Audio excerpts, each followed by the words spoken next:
Hello everyone. Let's continue our chapter, History Chapter 8, Women, Caste and Reform. So today our topic is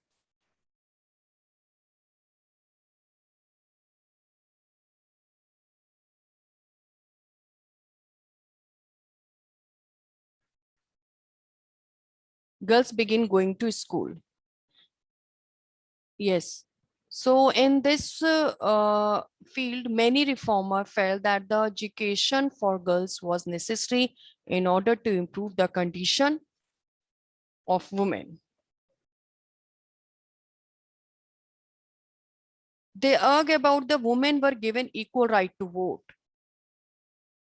When India became free, all women, those are 18, those are 21, but after later it reduced to 18, were given to right to vote like those or men. This was thought necessary, otherwise democracy could not prove successful. And they also argue about to open the school for women.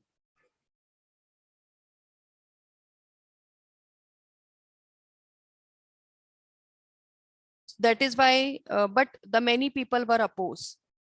When the first school were open in mid-century, the many people were afraid. There are several reasons behind it. They feared that the school would take girls away from home and prevent them from doing their domestic household work.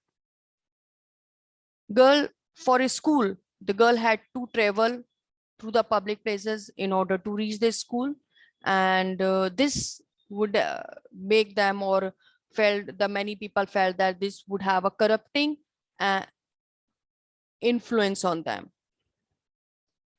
So they wanted that girls should stay at home.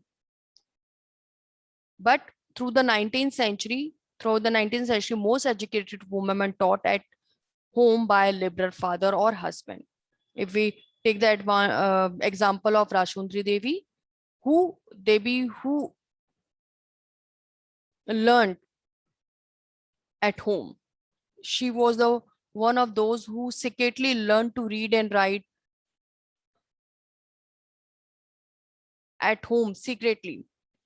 Now later that many schools were open in many part of the country, like the later part of century, school for girls were established by Arya Samaj in Punjab and Jyoti Phule in Maharashtra for lower caste girl child. Now same the women write about women. If we talk about the Muslim aristocrat Muslim household in North India, women learned to read in Quran, read the Quran in Arabic, and they were taught by women who come to school, come to home to teach them. Some reformer like Mumtaz Ali, who reinterpreted verses from the Quran and argued the women's education. Now, the women work for women cause, it must be admitted that here that their emancipation, some women also contribute to a lot of in different way. By the end of the 19th century, women themselves were actively working for reform.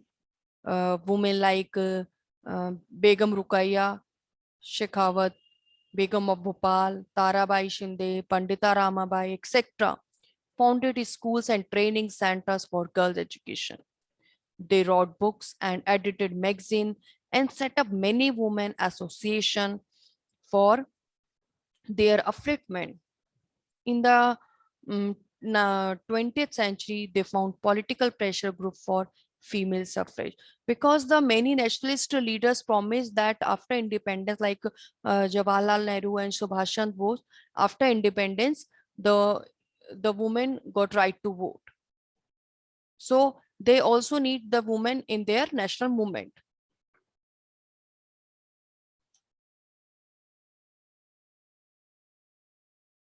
I hope it is understood by all. Thank you very much.